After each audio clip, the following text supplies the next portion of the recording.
A Werewolf Shifter Romance, written by Amelia Hart. Chapter 1. Shadows of Yesterday. The scream that tore from my throat 7 years ago still echoes in my nightmares. Even now, at 23, I wake up gasping, my sheets soaked with sweat, the metallic taste of terror coating my tongue like poison. The memory never fades. It only grows sharper with time, like a blade that cuts deeper each night. I was 16 when I watched my parents die. Not from old age or illness, or even a car accident. They were murdered by rogues, torn apart while I hid in a closet, pressing my hands so hard against my mouth that I left bruises on my lips for weeks afterward. The sounds they made, the wet, horrible sounds that followed their screams, those are the sounds that visit me when sleep finally claims me. Victoria doesn't remember. She was at her friend's house that night, painting her nails and gossiping about boys while our world shattered into a million bloody pieces. Sometimes I envy her ignorance. She gets to remember our parents as they were, warm, loving, alive. All I have are the final moments when they weren't. Harper, you're doing it again, Victoria says, settling beside me on the couch in our small apartment. Her voice is gentle, concerned in that way that makes my chest tight with guilt. She shouldn't have to worry about me. She's only 21, barely out of college, and already she's spent years tiptoeing around my broken edges. Doing what? I ask, though I know exactly what she means. I've been staring at the same page of my book for the past 20 minutes, my fingers tracing the edges like I'm trying to memorize them. That thing where you disappear inside your head. She tucks a strand of her golden hair behind her ear, a nervous habit she's had since childhood, where my hair is a wild mess of brown waves that never cooperate. Hers falls in perfect straight lines that catch light like spun silk. You've been worse lately. I close the book and set it aside. Victoria's right, as usual. The nightmares have been more frequent, more vivid. Last week I barely slept at all, surviving on coffee and stubbornness, until my hands shook so badly I couldn't shelve books properly at the library. I'm fine, I lie, the words automatic after years of practice. Victoria's blue eyes narrow. She has our father's eyes, clear and honest and impossible to hide from.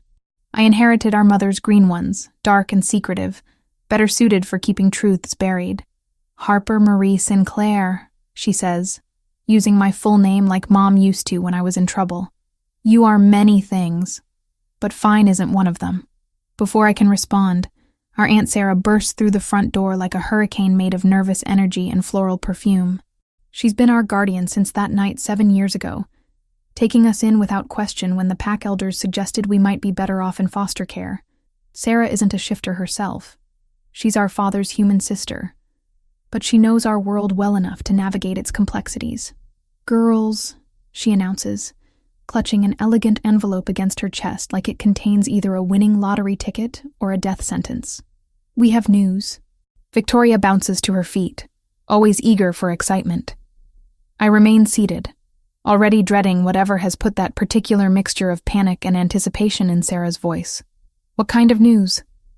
Victoria asks, her voice bright with curiosity. Sarah's hands shake as she opens the envelope. The paper inside is thick, expensive, with a letterhead I recognize even from across the room. The Silver Crown Pack, the most powerful pack on the West Coast, ruled by an Alpha King whose reputation precedes him like thunder before lightning.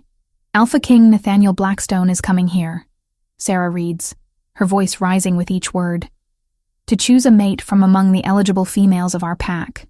The words hit the room like a physical force. Victoria gasps, her hand flying to her throat in a gesture of pure shock and delight. I feel something cold settle in my stomach, heavy and uncomfortable. When? Victoria whispers. Next Friday. Sarah looks up from the letter, her face pale. The ceremony will be held at the Grand Harbor Hotel. All unmated females between 18 and 25 are expected to attend. Victoria starts pacing, her excitement palpable.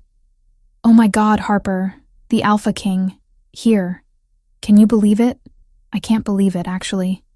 Alpha Kings don't just show up in small coastal towns like ours to choose brides. They have their pick of nobility, of powerful pack daughters with impeccable bloodlines and political connections. Why would Nathaniel Blackstone come here? This is incredible, Victoria continues, already lost in her own world of possibilities. I need to find something to wear. Something that makes me look mature but not too forward. Elegant but approachable. Oh God, what if he chooses me? The thought makes my chest tighten for reasons I don't want to examine too closely. Victoria is perfect for an alpha king. She's beautiful, charming, and untouched by the kind of darkness that clings to me like smoke. She deserves happiness, deserves love, deserves everything good this world has to offer.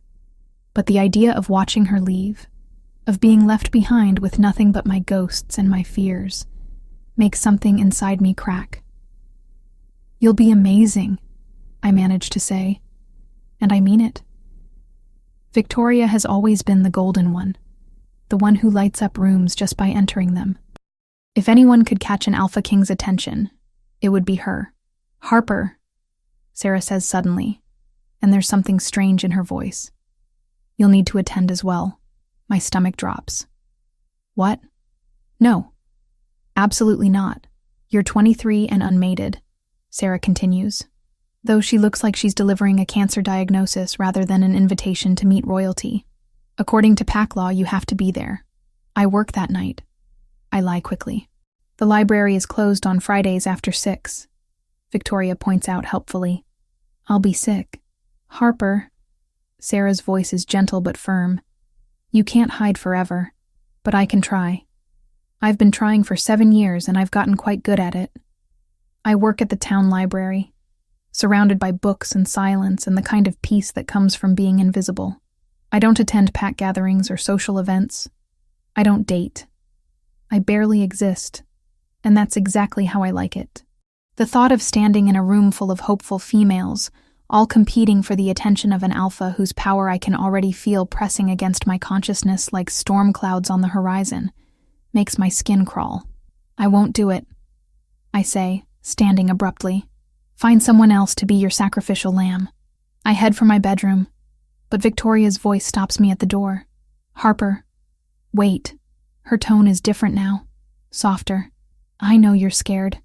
I know crowds are hard for you, but maybe this could be good. Maybe it's time to start living again." I turn to look at her, this sister who has spent years walking on eggshells around my trauma, who has never once complained about the way my fears have shaped both our lives. She's looking at me with such hope, such love, that it physically hurts. "I'll think about it," I whisper, though we all know I won't. In my room, I close the door and lean against it, listening to the muffled sounds of Victoria's excitement and Sarah's worried murmurings. Outside my window, the sun is setting over our small town, painting everything gold and peaceful, but I can feel it already, like electricity in the air before a storm. Change is coming, whether I want it or not, and something tells me that next Friday night will be the end of the quiet life I've built from the ashes of my broken childhood. I just hope I'm strong enough to survive whatever comes next. If you're enjoying Harper's story so far, please hit that like button and subscribe to the channel for more werewolf romance stories. I'd love to hear your thoughts in the comments below. Are you Team Nathaniel, or do you think Harper should run? And if you see the hype button when you like the video, please click it. It helps the channel tremendously. Now, let's see what happens when the Alpha King makes his grand entrance. Chapter 2. The King's Choice. The Grand Harbor Hotel transforms into something from a fairy tale on Friday night. Crystal chandeliers cast rainbows across marble floors, and the air hums with nervous energy and expensive perfume. Every eligible female from 3 neighboring packs fills the ballroom, dressed in their finest gowns, hoping to catch the eye of a king. I shouldn't be here. The thought repeats in my mind like a mantra as I stand pressed against the far wall, wearing the only formal dress I own. A simple black number that Victoria insisted made my eyes look mysterious and alluring. I feel neither mysterious nor alluring. I feel like prey hiding among predators. Victoria glows beside me in a stunning blue gown that matches her eyes perfectly. She's radiant, confident, everything an Alpha King should want in a mate. Several other females have already complimented her dress, her hair, her chances. She accepts their praise gracefully, but I can see the tension in her shoulders, the way her fingers worry the small clutch purse in her hands. "He's here," someone whispers near the entrance, and the entire room falls silent. The double doors open, and Alpha King Nathaniel Blackstone enters like he owns not just this room, but the entire world. My breath catches in my throat, despite every intention to remain unaffected. He's nothing like I expected, and everything I feared. At 33, he carries himself with the kind of authority that makes grown men bow their heads, and strong women lose their ability to form coherent thoughts. His black hair is perfectly styled, framing a face that could have been carved from granite by an artist who specialized in masculine perfection. But it's his eyes that steal my ability to breathe. Amber like liquid fire, scanning the room with predatory intensity. His beard is trimmed close to his jaw, adding to the aura of controlled power that radiates from him like heat from a forge. He's tall, broad-shouldered, wearing a perfectly tailored black suit that probably costs more than I make in 6 months. Everything about him screams dominance, from the way he moves to the way others instinctively create space around him. He's followed by an entourage of equally impressive men, but I barely notice them. My entire focus has narrowed to this one man who seems to command gravity itself. My God! Victoria breathes beside me. He's gorgeous. She's right. Nathaniel Blackstone is devastatingly handsome in the way that makes smart women do stupid things. But there's something else. Something that makes my skin prickle with awareness I don't want to acknowledge. Power. Raw, untamed, barely leashed power that makes my wolf whimper and hide despite the fact that she's been dormant since that night 7 years ago. Elder Morrison, our pack's leader, steps forward to greet the Alpha King. The formal introductions begin, but I tune them out, focusing instead on finding the nearest exit. I can slip out now, before the actual ceremony begins. No one will notice one less candidate among so many hopefuls. But as I start to edge toward the door, something stops me cold. The Alpha King's head turns in my direction. Our eyes meet across the crowded ballroom, and the world tilts off its axis. Time stops. Sound fades. The only thing that exists is the connection that snaps between us like a live wire, electric and undeniable, and absolutely terrifying. His amber eyes widen slightly, and I see something flicker across his perfect features. Surprise, recognition, hunger. His nostrils flare, and I realize with horror that he's scenting me from across the room, somehow picking out my signature from among dozens of others. This can't be happening. I break eye contact and push deeper into the crowd, using other women as shields. My heart pounds so hard I'm sure everyone can hear it. Maybe if I hide long enough, he'll forget whatever momentary interest I sparked. Maybe he'll focus on Victoria, on any of the other beautiful, worthy females surrounding him. "Ladies," Elder Morrison's voice carries across the ballroom, "Alpha King Blackstone will now begin the selection process. Please form orderly lines so he may meet each candidate properly." The room erupts into barely controlled chaos as dozens of women jostle for position. Victoria squeezes my hand before joining the line forming to our left. I watch her take her place among the others, chin held high, spine straight. She looks like a queen already.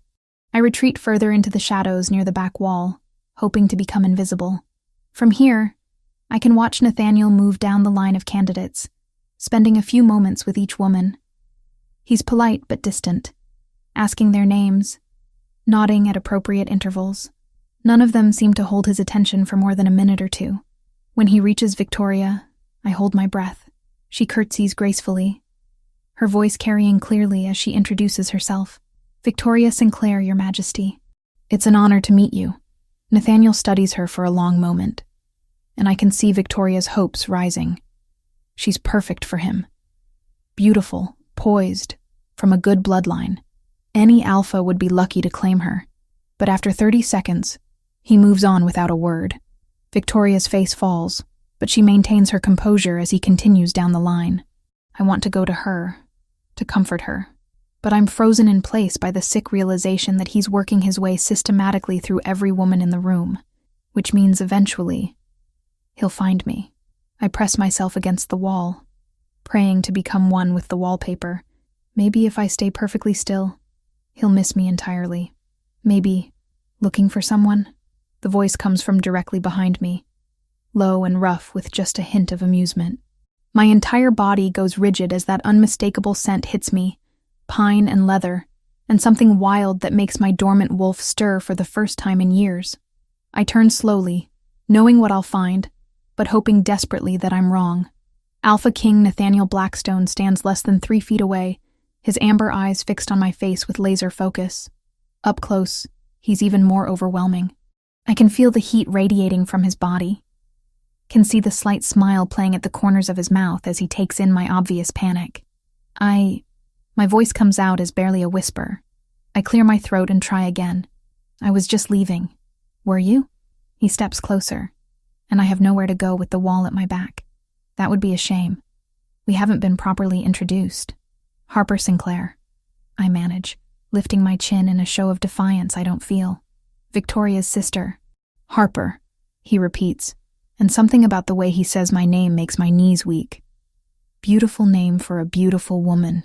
Heat floods my cheeks. Victoria is the one you should be talking to. She's perfect for... I'm not interested in Victoria. The words hit me like a physical blow. Around us, I can feel the attention of the entire ballroom shifting in our direction. Conversations die as people turn to stare at the spectacle of their Alpha King, ignoring dozens of suitable candidates to corner the pack outcast against a wall. You should be, I insist, desperation creeping into my voice. She's everything you could want in a mate. Beautiful, intelligent, kind. Harper. The way he says my name stops my rambling mid-sentence. Look at me. Against my better judgment, I meet his eyes. The intensity I find there nearly brings me to my knees. He's looking at me like I'm the only person in the room.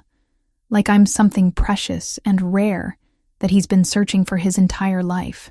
You're mine, he says simply, his voice carrying clearly across the now silent ballroom. The words hit the assembled crowd like a bomb. Gasps echo from every corner of the room. I hear someone sob. Probably one of the rejected candidates. But all of that fades into background noise as the full weight of what he's just declared settles over me. Mine.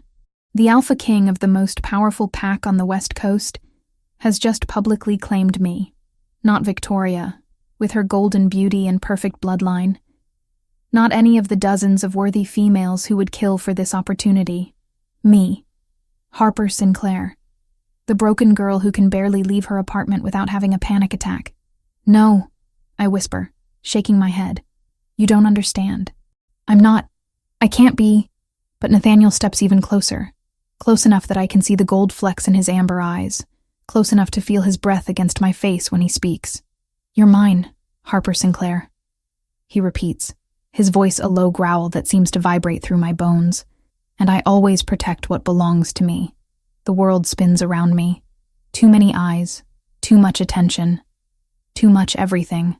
The walls feel like they're closing in, and my carefully constructed defenses crumble like sand castles in a hurricane. I do the only thing I can think of. I run. Chapter 3.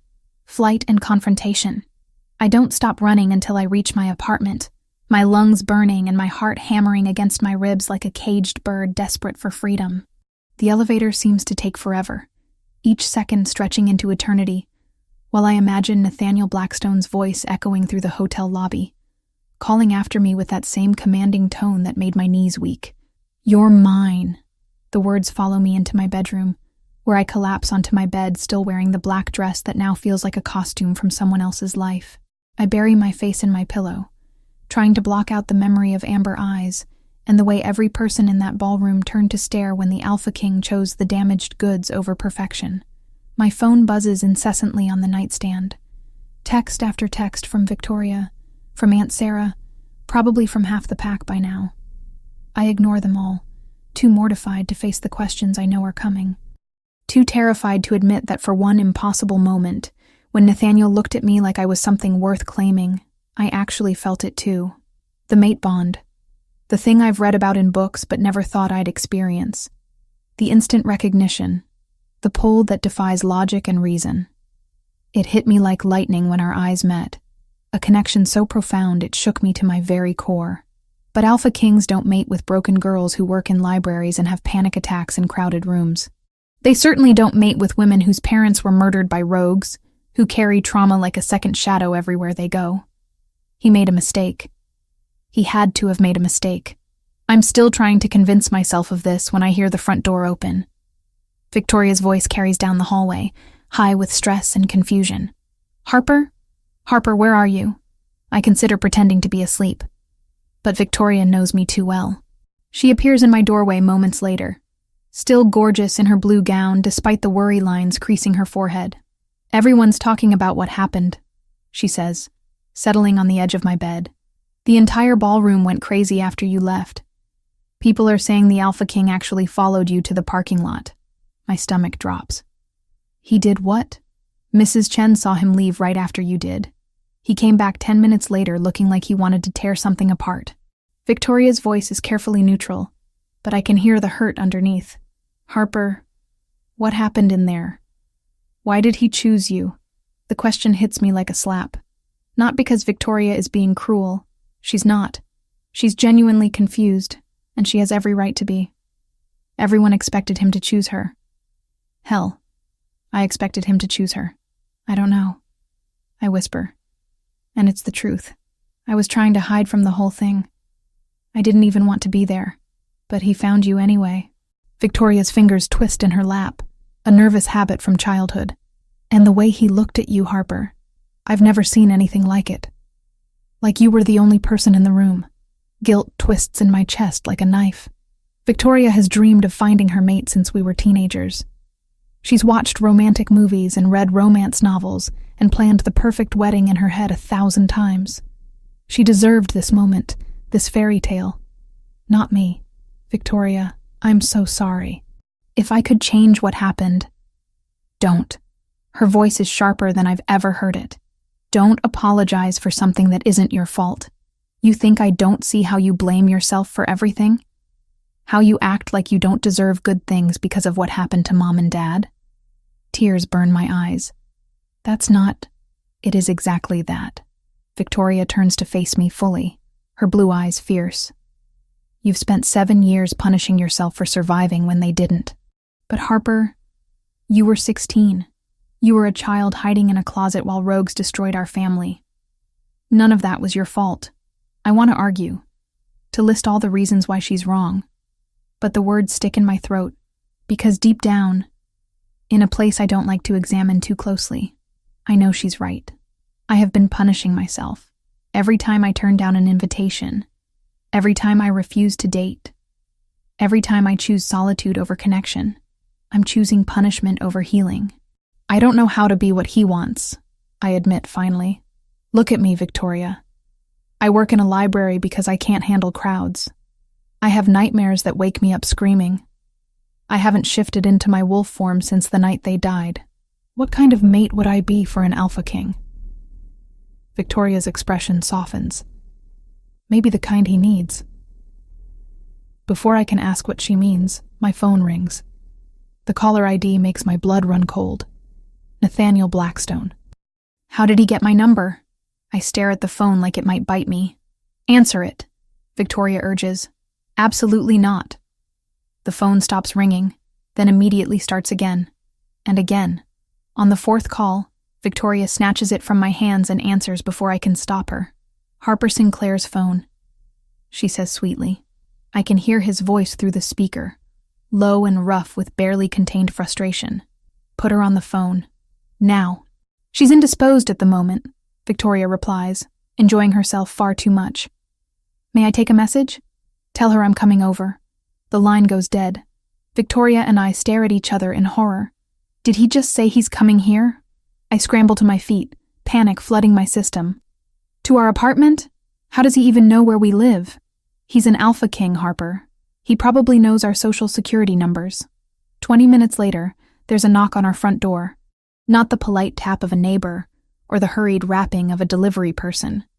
This is 3 solid, authoritative knocks that seem to echo through our small apartment like thunder. Victoria and I freeze in the living room, where we've been pacing and arguing about whether to hide in the bathroom until he goes away. But we both know Alpha Blackstone isn't the type of man who just goes away. Harper? His voice carries through the door, and I shiver at the way my name sounds in that deep, commanding tone. I know you're in there. We need to talk. Go away, I call back, proud that my voice doesn't shake. Not happening.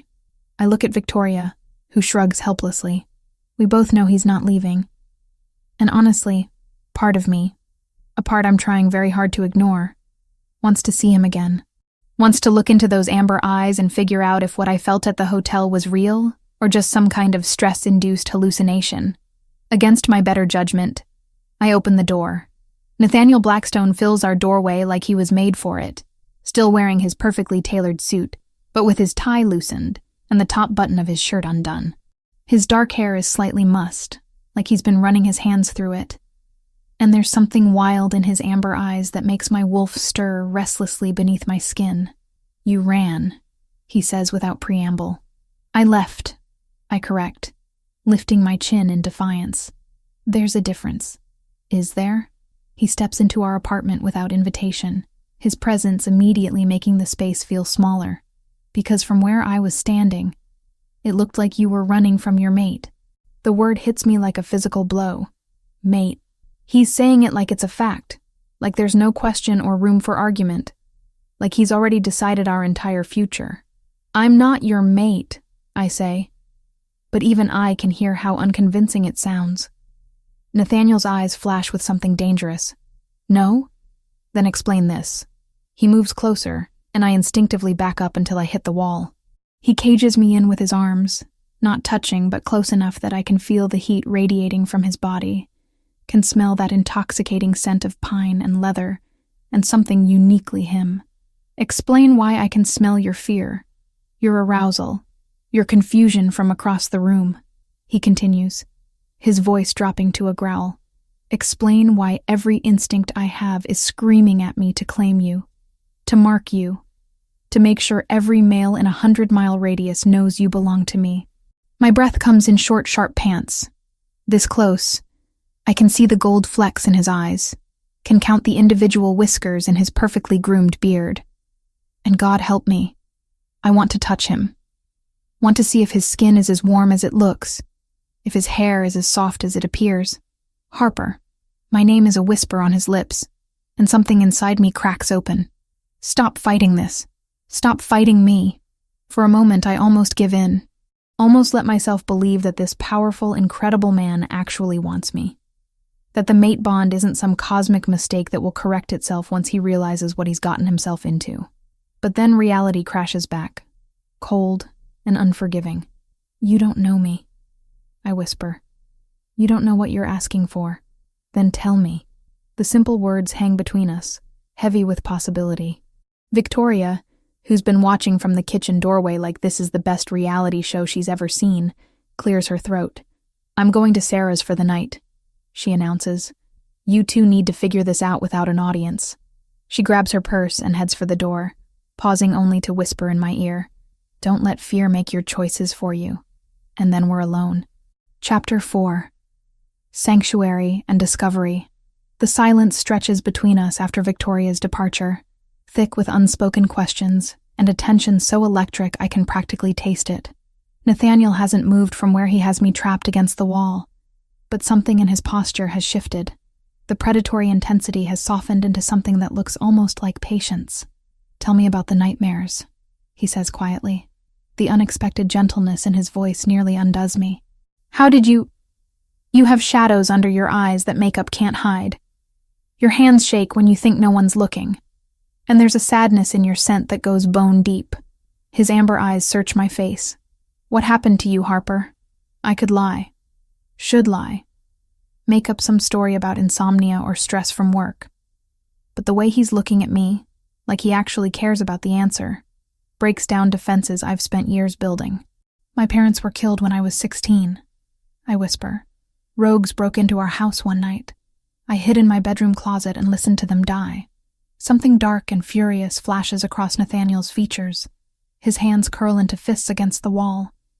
And for a moment I can see the predator lurking just beneath his civilized surface. The rogues? His voice is deadly quiet. Long dead. Our pack hunters found them 3 days later. I close my eyes, trying to block out memories that still feel fresh as yesterday. But it doesn't matter. They're gone, but I'm still broken. You're not broken. The words come out sharp, almost angry. You survived something that would have destroyed most people. That makes you strong, not broken. I laugh, but there's no humor in it. Strong? I can barely function in crowds. I haven't shifted in 7 years. I work in a library because it's quiet and safe and I can hide behind books all day. What kind of mate is that for an alpha king? Instead of answering, Nathaniel steps back, giving me space to breathe. He moves to our small living room and settles onto the couch like he belongs there, like he's not wearing a suit that probably costs more than our monthly rent. "Come sit with me," he says, patting the cushion beside him. "Please." Against my better judgment, I do. The couch is small enough that our knees almost touch when I settle into the corner farthest from him. This close, his scent is overwhelming in the best possible way, making my dormant wolf pace restlessly beneath my skin. I became alpha when I was 25. Nathaniel says, his voice low and contemplative. My father died in a challenge from a rival alpha, who thought our pack had grown too soft. I had to kill him in front of 300 witnesses to claim my birthright. I stare at him, surprised by the confession. That must have been horrible. It was necessary. His jaw tightens. But you're right. It was horrible.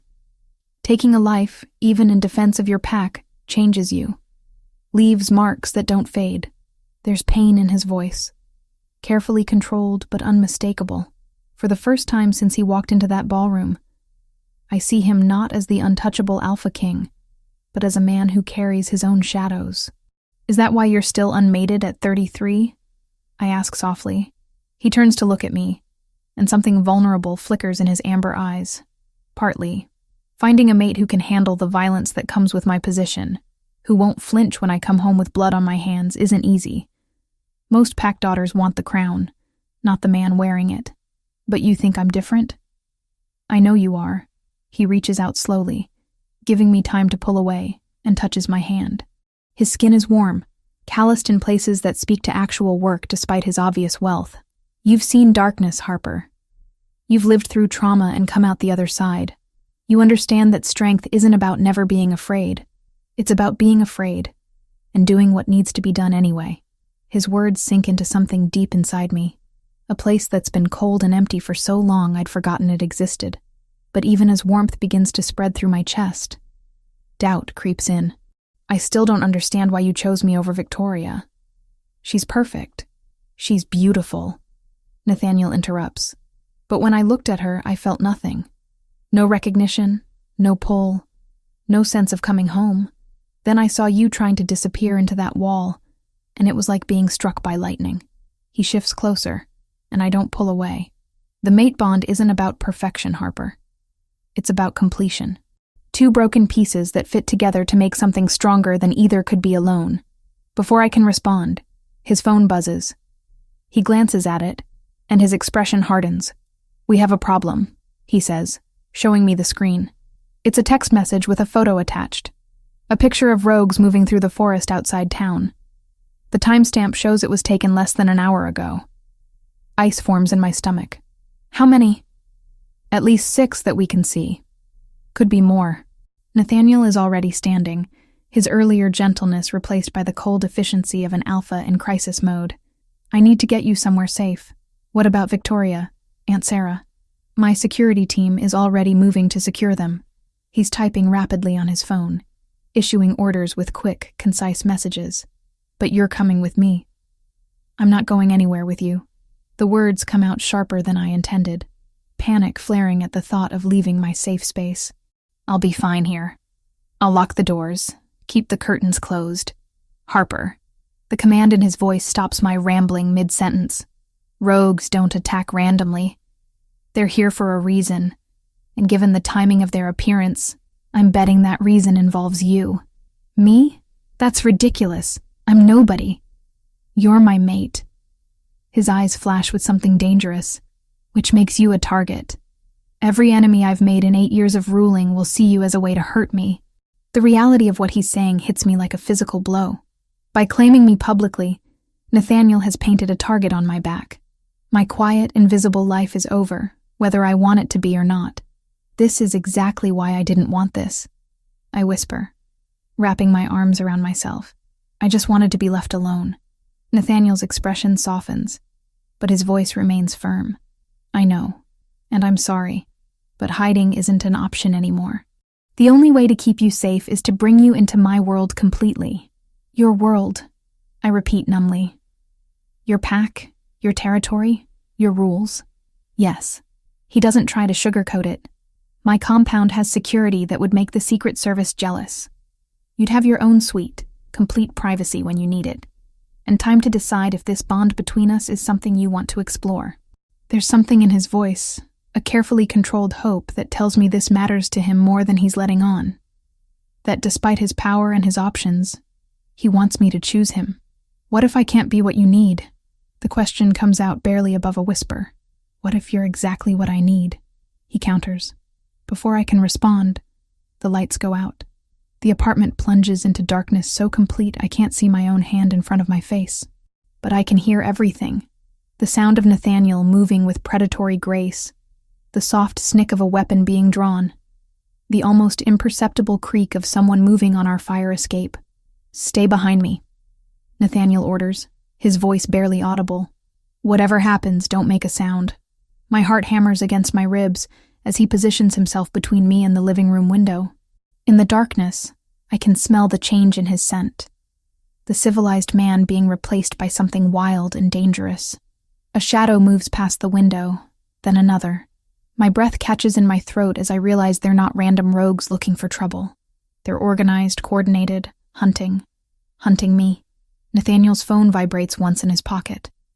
A signal from his security team, I hope. But we're too far from help, too exposed in my small apartment with its thin walls and multiple entry points. We need to move, he whispers. Can you shift? The question hits me like a slap. I haven't tried to shift since that night 7 years ago, too afraid of what memories might surface if I let my wolf take control. But now, with danger closing in and nowhere to run, I realize I might not have a choice. I don't know, I admit. Try. We're going to need every advantage we can get. I close my eyes and reach for the part of myself I've kept locked away for so long. For a moment, nothing happens. Then, slowly, I feel her stirring. My wolf, cautious but alert, responding to the threat even as she responds to the powerful alpha beside me. For the first time in 7 years, I begin to change. The transformation hurts more than I remember, like forcing movement through muscles that have been frozen in place. But when it's finished, when I'm standing on 4 legs with enhanced senses flooding my brain, I feel something I haven't felt since the night my parents died. I feel alive. Nathaniel shifts beside me, his human form dissolving into something magnificent and terrifying. His wolf is huge, easily twice my size, with fur so black it seems to absorb light. His amber eyes glow in the darkness as he looks at me, and I see approval there, pride, something that might even be love. The window explodes inward in a shower of glass and wood. The hunt has begun. Chapter 5. Blood and Revelations. The rogues pour through the shattered window like a plague of shadows, their snarls filling our small apartment with promises of violence. In my wolf form, I can smell their hunger, their excitement at finding prey cornered and seemingly helpless. They have no idea what they're dealing with. Nathaniel moves like liquid death, his massive black form intercepting the first attacker before it can reach me. The rogue's scream cuts off abruptly as powerful jaws close around its throat, and the metallic scent of blood fills the air. But there are more, too many more. I press myself against the wall, every instinct screaming at me to flee, to find somewhere small and dark to hide until the danger passes. It's what I did 7 years ago. It's what kept me alive. But this time, I can't run. This time, Nathaniel is here, fighting for both of us. And I won't let him face this alone. My dormant wolf surges to life with a ferocity that surprises us both. 7 years of suppressed instincts explode outward as I launch myself at the rogue trying to flank Nathaniel. My teeth find purchase in its hindquarters, and it howls as we go down in a tangle of fur and fury. The rogue is bigger than me, stronger, But I have something it doesn't. Desperation born of love. Because that's what this is. I realize with crystal clarity, as my jaws tear at its flesh. I love this impossible, commanding man who chose me over perfection. And I'll be damned if I let anyone take him from me. The rogue throws me off, sending me crashing into our coffee table. Pain explodes through my ribs, but I roll and come up snarling. Nathaniel appears beside me, blood matting his dark fur, amber eyes blazing with primal fury. "More coming," he growls in the wordless communication of pack bonds. "Too many. We leave. Now." He's right. I can hear them on the fire escape, in the hallway, probably surrounding the building. But there's something else in the air, something that makes my skin crawl with recognition. Even as my conscious mind rejects the possibility, I know that scent. The lead rogue steps through the broken window, and my world tilts off its axis. Even in wolf form, I recognize him. The scar running from his left eye to his jaw. The particular way he holds his head, cocked slightly to the right. The cruel intelligence in his pale eyes. Jackson Reeves, the rogue who murdered my parents. The rogue who was supposed to be dead. My vision goes red at the edges. 7 years of nightmares. 7 years of guilt and fear and broken sleep. All because of this creature standing in my living room like he owns it. Like he owned my childhood home the night he destroyed my family. Well. Jackson's mental voice slides through the pack bond like oil over water. Little Harper Sinclair. All grown up and playing house with the big bad Alpha King. Nathaniel's snarl vibrates through the floorboards, but I barely hear it over the roaring in my ears. This monster was supposed to be dead. Our pack hunters found bodies, brought back proof. How is he here? How is he alive? Surprised to see me, little wolf. Jackson's scarred face stretches into something that might have been a smile on a creature with more humanity. Your pack's hunters were thorough, I'll give them that. But they killed my lieutenants, not me. I've been waiting, watching, planning my revenge. Revenge for what? The words tear from my throat in a combination of growl and human speech that shouldn't be possible in wolf form. For existing. His pale eyes fix on mine with the same cold calculation I remember from my nightmares. Your bloodline should have died out generations ago. But your parents were stubborn, and now you're here, mated to the most powerful alpha on the continent. Do you have any idea what that makes you worth? Bloodline. The word echoes in my mind, bringing with it fragments of half-remembered conversations, whispered arguments between my parents late at night when they thought Victoria and I were asleep. What bloodline? I demand. But even as I ask, pieces are clicking together. The way other wolves sometimes looked at me growing up, like they were seeing something I couldn't. The way my parents always seemed nervous during pack gatherings, like they were waiting for someone to notice something they didn't want noticed. Jackson's laugh is like fingernails on a chalkboard. Oh, this is rich. They never told you, did they? Never explained why you were so special. Why certain wolves would pay anything to get their hands on you? Nathaniel moves closer, his massive form radiating protective fury. Whatever game you're playing ends now. No game, Your Majesty. Jackson's tone drips with mock respect. Just business. You see, Harper here isn't just any wolf. She's a moonweaver. Last of her line as far as we know. And moonweavers have very special abilities that make them incredibly valuable to the right buyers. Moonweaver. The word hits me like a physical blow, dragging up memories I didn't know I had. My mother's hands glowing silver in moonlight as she healed a wounded bird. My father warning me never to let anyone see when my eyes changed color during the full moon. Whispered stories about women who could walk between worlds, who could heal with a touch or kill with a thought. Stories I'd dismissed as fairy tales. That's impossible, I whisper. But even as I deny it, I can feel something stirring inside me. Something that's been sleeping, waiting, growing stronger since Nathaniel claimed me as his mate. Is it? Jackson tilts his head, studying me like a particularly interesting specimen. Haven't you noticed how easily you shifted tonight, after 7 years of being unable to? Haven't you wondered why the Alpha King recognized you instantly as his mate, despite having never met you before? The questions hit too close to home. I have wondered about those things, dismissed them as adrenaline and coincidence. But now, With Jackson's pale eyes boring into mine and strange power humming under my skin, dismissal becomes impossible. The mate bond between an alpha and a moonweaver is legendary, Jackson continues, his voice taking on an almost professorial tone. It creates a connection deeper than anything ordinary wolves can achieve. Power shared, multiplied, amplified beyond imagination, which is why certain interested parties are willing to pay handsomely for a mated pair. You want to sell us. Nathaniel's voice is deadly quiet, but I can feel his rage building like pressure behind a dam. Not sell. Auction. There's a difference. Jackson's grin shows too many teeth. You'd be amazed how much supernatural collectors will pay for a breeding pair of your caliber. The casual way he talks about it, about us like we're livestock to be traded, makes bile rise in my throat. But underneath the revulsion is something else. Power.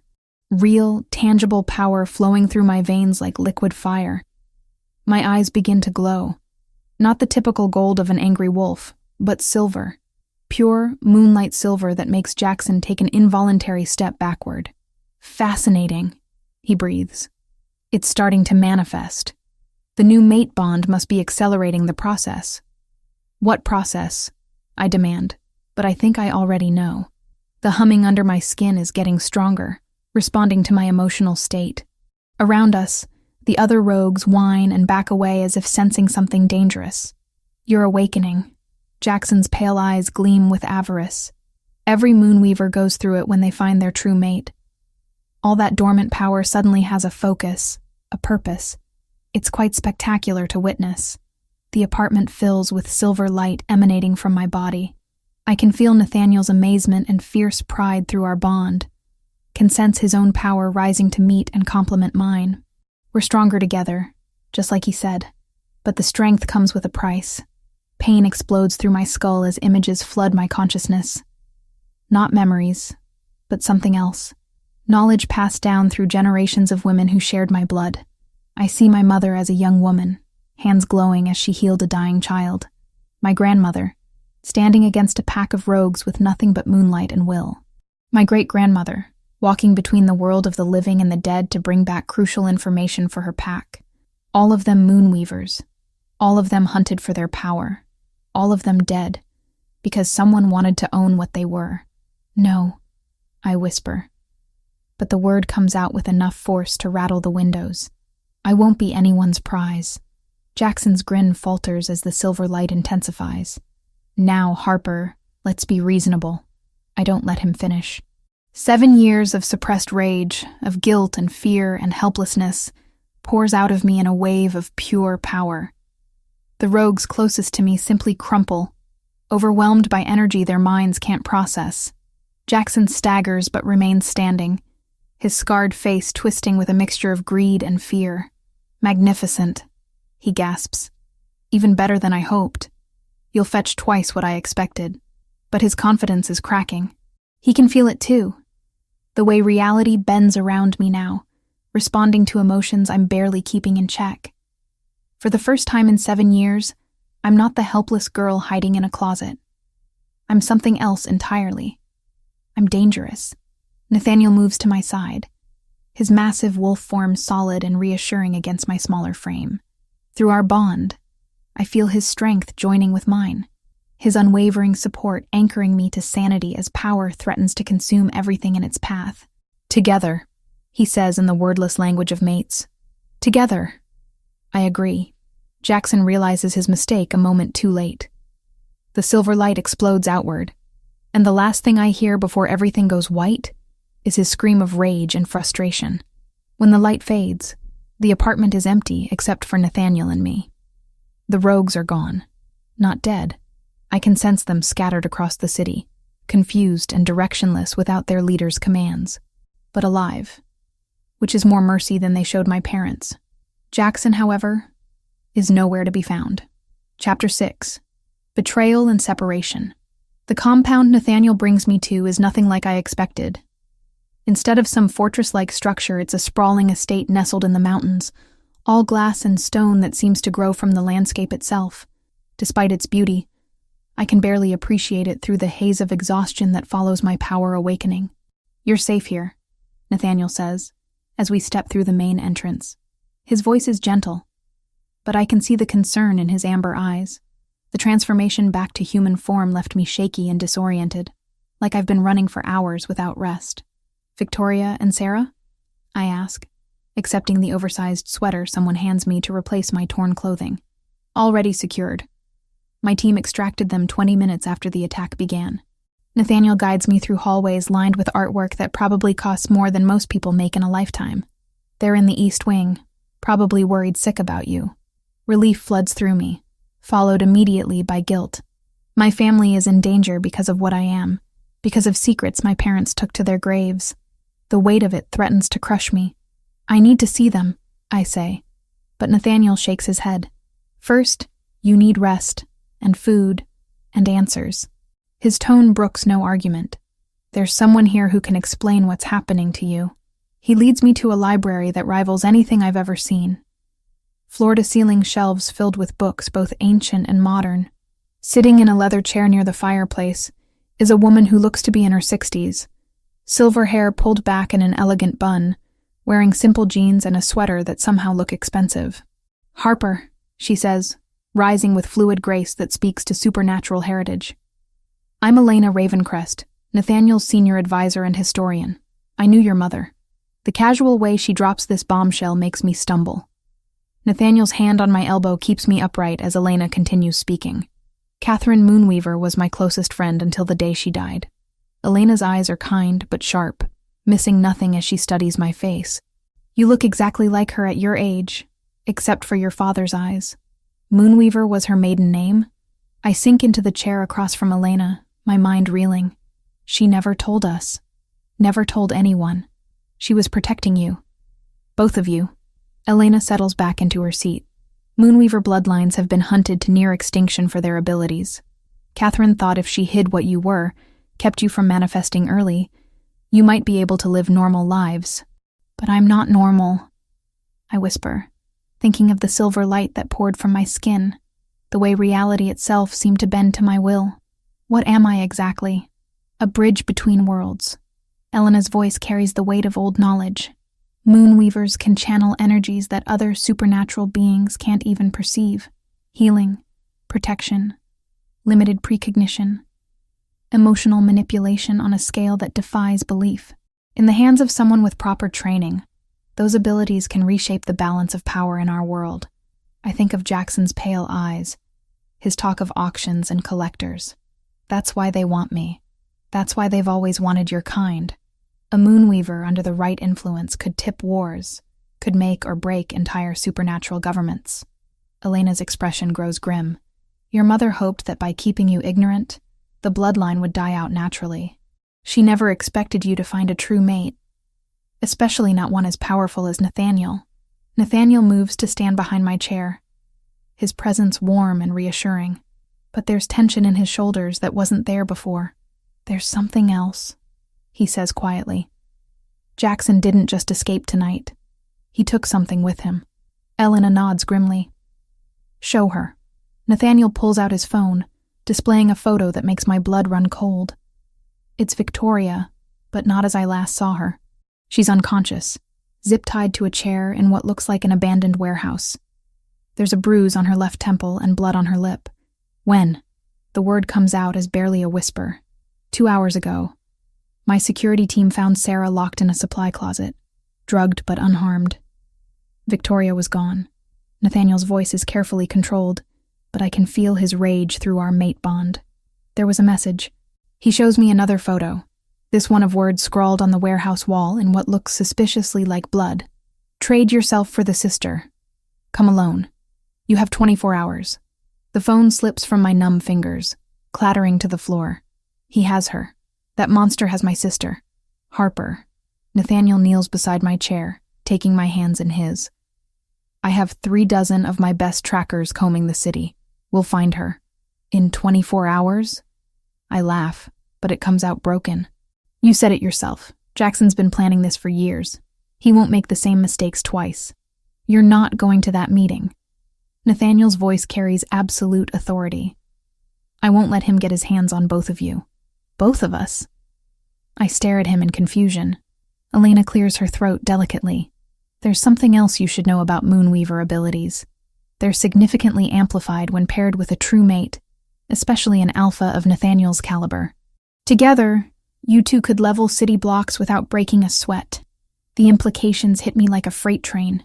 Jackson doesn't just want me, he wants us. Both of us. Bonded and trained and completely under his control.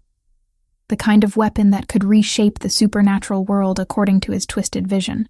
That's why you can't go to that meeting, Nathaniel says urgently. It's not about saving Victoria anymore. It's about preventing Jackson from getting his hands on power he could use to hurt thousands of innocent people. His words make logical sense, but they feel like ice in my veins. So we just abandon her? Let him kill my sister to protect some hypothetical future victims? That's not what I'm saying. It's exactly what you're saying. I surge to my feet, power crackling around me in silver sparks. Victoria is the only family I have left. She protected me for 7 years while I wallowed in my trauma. She gave up dating, social opportunities, probably her own chance at finding a mate, all to take care of her broken sister. And now you want me to let her die because it's strategically sound? The temperature in the room drops 10 degrees as my emotions spiral out of control. Books flutter on their shelves, and the windows rattle in their frames. Harper, please. Nathaniel reaches for me, but I step back. I understand how you feel. Do you? My voice echoes with power I can't control. Do you really? Because from where I'm standing, it sounds like you're choosing the greater good over the woman I love most in this world. Just like every other alpha who puts politics before people. The words hit him like a physical blow. I see it in the way his shoulders tense, the way his amber eyes flicker with hurt and anger. That's not fair. And you know it, isn't it? I'm spiraling now, 7 years of suppressed emotions combining with new power in ways that make the air itself seem to vibrate.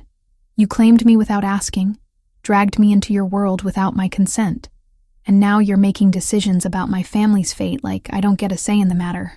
How exactly is that different from every other alpha who treats women like possessions? Because I love you. The words explode from him with enough force to shake dust from the ceiling beams. Because the thought of losing you terrifies me more than death itself. And if that makes me possessive and overbearing, then so be it. The raw emotion in his voice stops my spiral cold. In the sudden silence, I can hear both of us breathing hard, can smell the mixture of anger and desperation, and fear that clings to both our scents. You love me. I repeat numbly. Of course I love you. His voice is quieter now, but no less intense. I've loved you since the moment I saw you trying to disappear into that hotel wall. You're brave and stubborn and infuriating, and you make me want to be better than I am. But Harper, if Jackson gets his hands on both of us, he won't. The words come out with quiet certainty. Because I'm not stupid enough to walk into his trap unprepared. Nathaniel goes very still. What are you planning? Instead of answering, I turn to Elena. You said Moonweaver abilities include limited precognition. Can you teach me to use it? With proper training, yes. But Harper, it would take months to develop that skill safely. I don't have months. I have 22 hours. I meet her gaze steadily. And I have power I've never accessed before, amplified by a mate bond with one of the strongest alphas alive. Teach me whatever you can. Absolutely not. Nathaniel moves between Elena and me. I won't let you throw your life away on some half-trained suicide mission. You won't let me? The words come out dangerously quiet. I wasn't aware you owned me, Your Majesty. That's not... He stops, running his hands through his hair in frustration. Harper, please, be reasonable. Reasonable would be calling the police and letting humans handle this. Reasonable would be accepting that my sister is probably going to die no matter what I do. But I stopped being reasonable the moment Jackson Reeves walked back into my life. I can feel power building under my skin again, responding to my emotional state. Victoria saved me when I couldn't save myself. Now it's my turn. The standoff stretches between us. Two stubborn people who love each other, but can't agree on the most important decision either of us will ever make. Finally, Elena clears her throat. There might be another option, she says carefully, but it's dangerous, and it would require perfect coordination between all of us. What kind of option?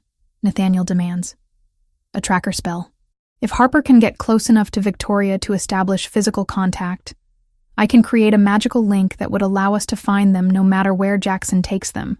But it would mean Harper going to that meeting. No. Nathaniel's rejection is immediate and absolute. But I'm already nodding. How close do I need to get? Skin-to-skin contact for at least 30 seconds. And Harper. Elena's expression is grave. The spell will mark you as well. If something goes wrong, if Jackson manages to contain your power somehow, we might lose you both. Better than losing her for certain. I turn to face Nathaniel, seeing my own fear and desperation reflected in his amber eyes. This is the only way. No, it's not. There has to be another. He stops mid-sentence, his body going rigid as his phone buzzes. The screen shows an unknown number, and when he answers, Jackson's voice fills the room through the speaker. Hello again, Your Majesty. I trust you found my message. Let her go, Reeves.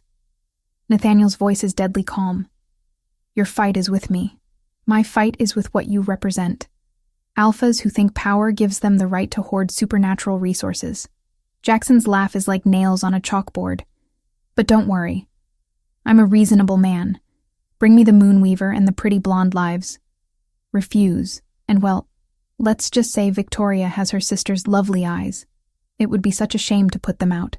The line goes dead, leaving us in suffocating silence. I don't give Nathaniel time to argue. Elena, teach me everything you can in the next 20 hours. We're getting my sister back. Chapter 7. The Silver Awakening. The warehouse district at midnight feels like stepping into the mouth of a beast.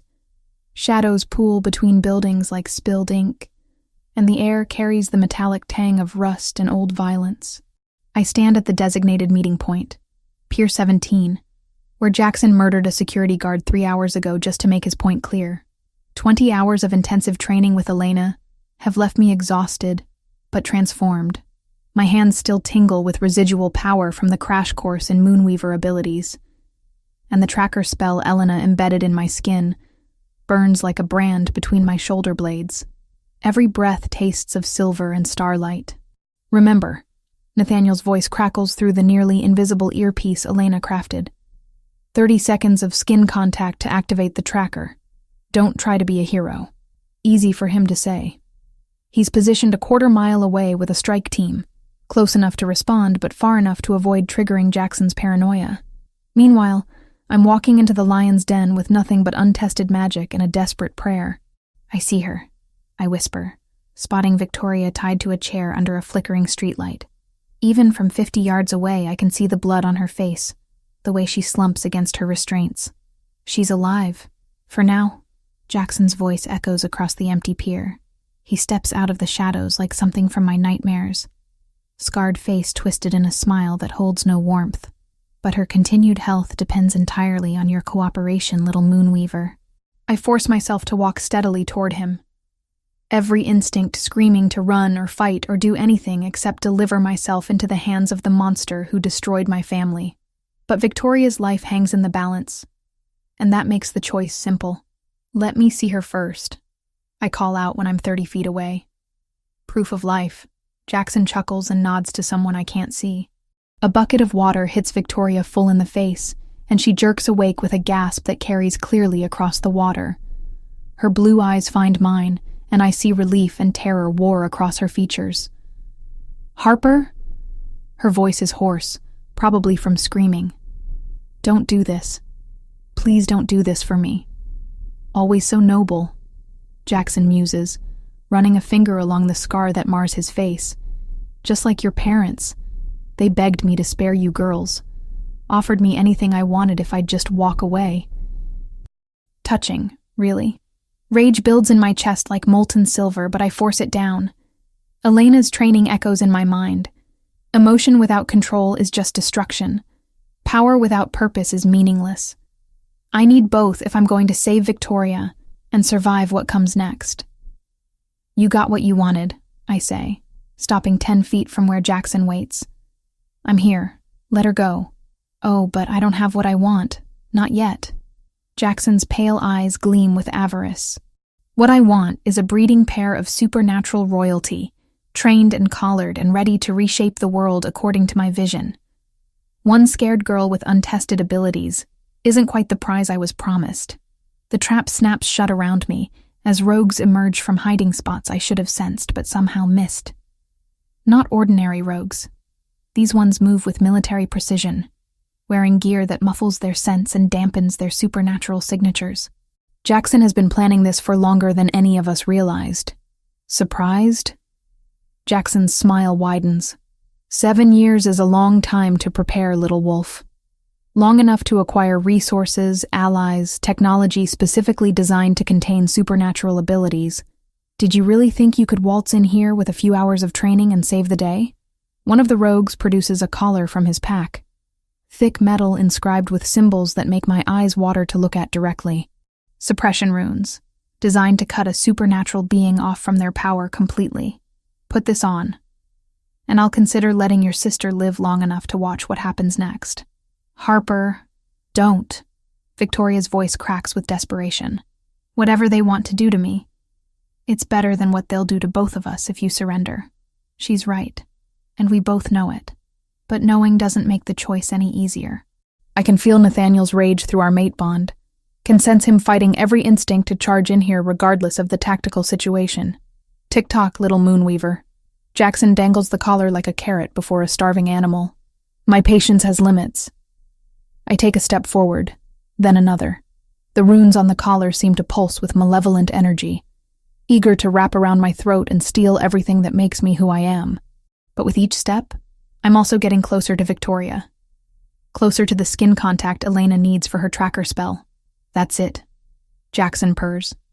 Nice and easy. Don't try anything clever, or Sister Dearest gets a bullet between those pretty blue eyes. 5 feet. 4. 3. The collar waits in Jackson's outstretched hand, and I can feel its suppressive energy like ice against my skin. But I can also see Victoria clearly now, can smell her fear and her love and her absolute determination to protect me even from herself. 2 feet. 1. I lunge past Jackson, not for freedom, but for my sister. My hands find her face, skin contact burning like fire as Elena's spell activates. Victoria gasps, her eyes going wide as silver light races between us. 30 seconds. I whisper, holding her gaze. I need 30 seconds.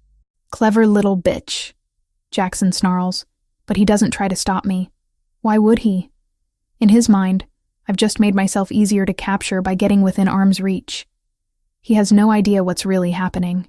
The tracker spell tears through me like lightning, marking not just Victoria, but everyone she's been in contact with over the past 24 hours. Through Elena's magic, I suddenly know exactly where Jackson's base of operations is, how many rogues he has, what kind of supernatural dampening technology he's employing. But more than that, I can feel something else awakening. The contact with Victoria, combined with the emotional intensity of the moment, pushes my Moonweaver abilities past every limit Elena thought existed. Time slows. Reality bends. For one impossible moment, I can see every possible future branching out from this instant like silver threads in an endless web. In most of them, Victoria and I both die. In a few, one of us escapes while the other is captured. But there's one thread, shining brighter than all the rest, where something extraordinary happens. Where instead of being the victim in this scenario, I become something else entirely. I become the weapon. 15 seconds, I whisper to Victoria, my voice already changing as power builds to critical mass inside me. Harper, what's happening to you? Victoria's eyes widen as silver light begins to pour from my skin. Your eyes? They're completely silver. Jackson realizes something is wrong a moment too late. He lunges for the suppression collar, but I catch his wrist with one hand. The moment our skin makes contact, I can see inside his mind. Every plan, every ally, every backup location he's prepared. No, he gasps as silver energy races up his arm. That's impossible. The runes should prevent. Your runes were designed to suppress ordinary supernatural abilities, I say, my voice echoing with harmonics that shouldn't exist in human speech. I'm not ordinary. The power that explodes from me isn't destruction. It's transformation. Every rogue within 100 yards, suddenly finds themselves compelled to turn on each other, their enhanced loyalty to Jackson reversed in an instant. The suppression technology shorts out in cascades of sparks and smoke. And Jackson himself. Jackson experiences every moment of terror my parents felt as he murdered them. 7 years' worth of nightmares compressed into 30 seconds of absolute psychological torture. When I finally release him, he collapses, babbling incoherently about shadows and silver light and the faces of the dead. Harper. Victoria's voice cuts through the aftermath like an anchor to sanity. Harper, come back to me. I realize I'm floating 6 inches off the ground, surrounded by a cocoon of silver energy that makes the air itself shimmer like heat haze. With effort, I settle back onto the pier and let the power fade to manageable levels. Are you hurt? I ask, moving to untie Victoria's restraints. Just bruises and ego damage. She studies my face with the intensity only a sister can manage. But what about you? What just happened here? Before I can answer, Nathaniel's voice crackles through my earpiece. Strike team moving in. Package secured. Hostiles neutralized. Harper, are you...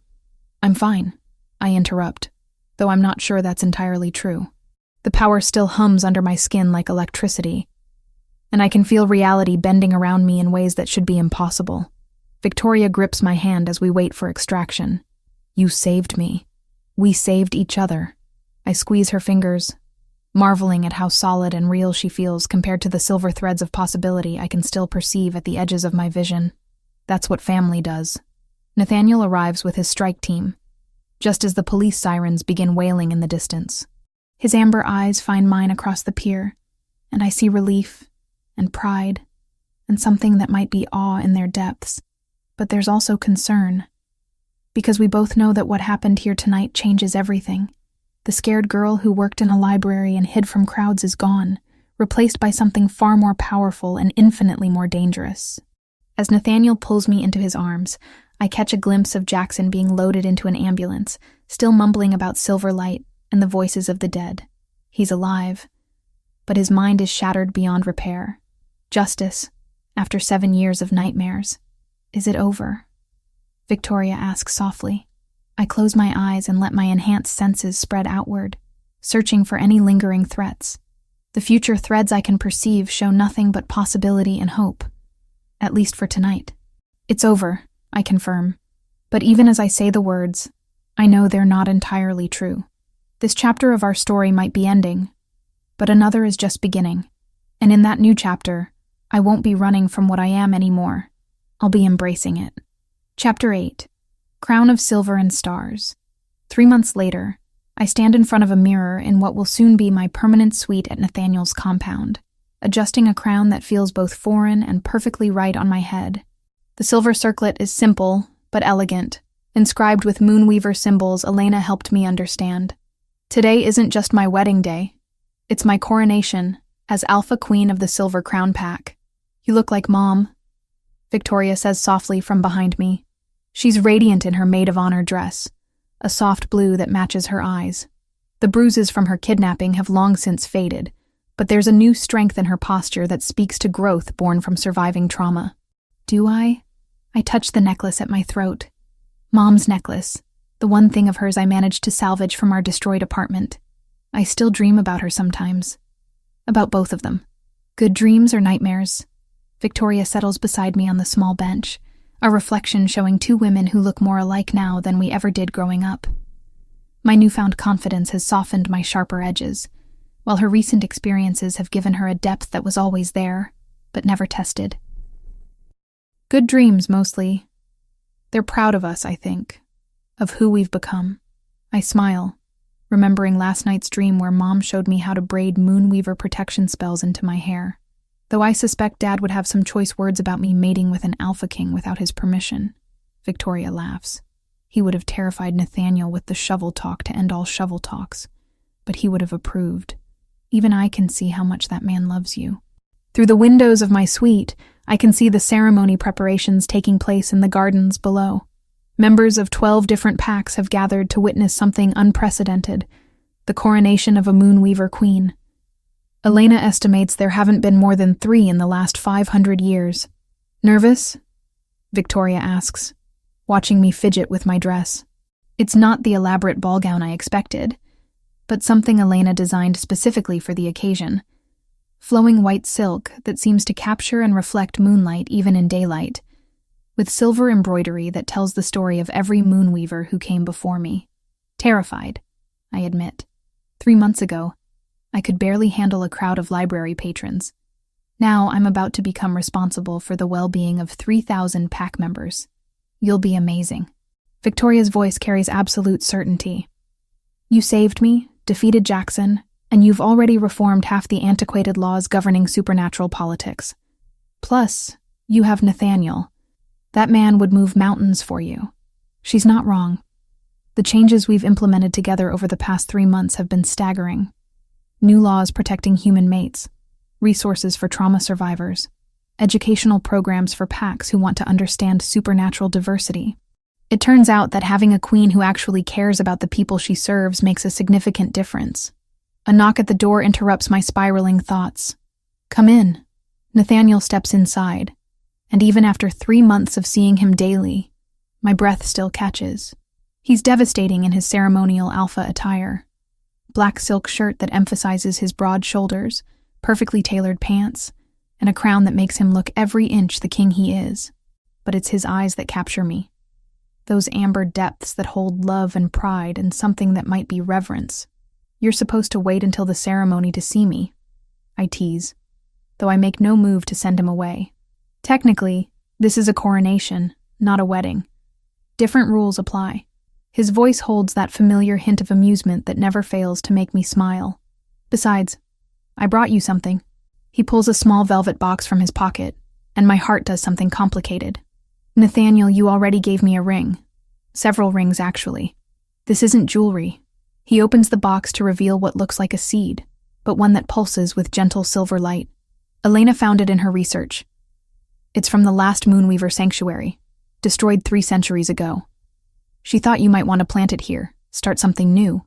The gesture is so thoughtful, so perfectly suited to who I am now rather than who I used to be, that tears prick my eyes. You want to grow a sanctuary. I want to give you the tools to build whatever you envision for our people. All our people. He sets the box carefully on my dresser. But first I want to marry my mate. Victoria clears her throat delicately. Should I leave you two alone for a few minutes? Actually, Nathaniel says, his expression growing serious. There's something I wanted to discuss with both of you. A proposition. My stomach tightens. In my experience, propositions from alphas tend to involve things I don't want to do. What kind of proposition? Elena's research uncovered something interesting about pack bonds and family connections. Apparently, when a Moonweaver becomes Alpha Queen, she can extend certain protections to her immediate family, including the ability to form a pack bond with a non-romantic connection. Victoria goes very still. What are you saying? I'm saying that if you want it, you could become part of our pack officially. Not through marriage or mating, but through the bond Harper and I share. You'd have all the benefits and protections that come with pack membership, plus your own territory within our lands to develop as you see fit. The offer hangs in the air between us. Victoria has been staying at the compound since her rescue, ostensibly for safety, but really because none of us wanted to be separated again. But I know she's been struggling with feeling like a guest in someone else's home, uncertain about her place in this new world we're building. There's more, Nathaniel continues. We've had inquiries from several young alphas about joining our pack. Apparently the idea of serving under a Moonweaver queen has captured some imaginations. One in particular, Marcus Wolfhart from the Northern Territories, has expressed specific interest in our pack dynamics. Victoria's cheeks flush pink. You've been matchmaking? I've been observing, Nathaniel corrects with a slight smile. And Marcus has excellent references. Plus, he's already proven he can hold his own against Moonweaver magic. Elena tested him herself. You had him tested? I stare at my mate in disbelief. When? Last week, when he came to discuss trade agreements. Elena may have accidentally on purpose triggered a minor precognitive episode while he was in the room. He handled it remarkably well. Victoria looks between us. Something like hope blooming in her expression. He handled it well how? He helped ground Elena when the visions became overwhelming, then spent the next hour asking intelligent questions about Moonweaver abilities and how he could better support supernatural diversity in his own pack. Nathaniel's approval is clear in his voice. Plus, he makes excellent coffee. That's important. I agree solemnly, earning myself a pillow to the face from Victoria. Stop ganging up on me, she protests, but she's smiling.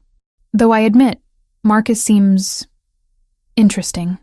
Another knock at the door saves Victoria from further teasing. Elena enters without waiting for permission, looking harried but excited. It's time, she announces.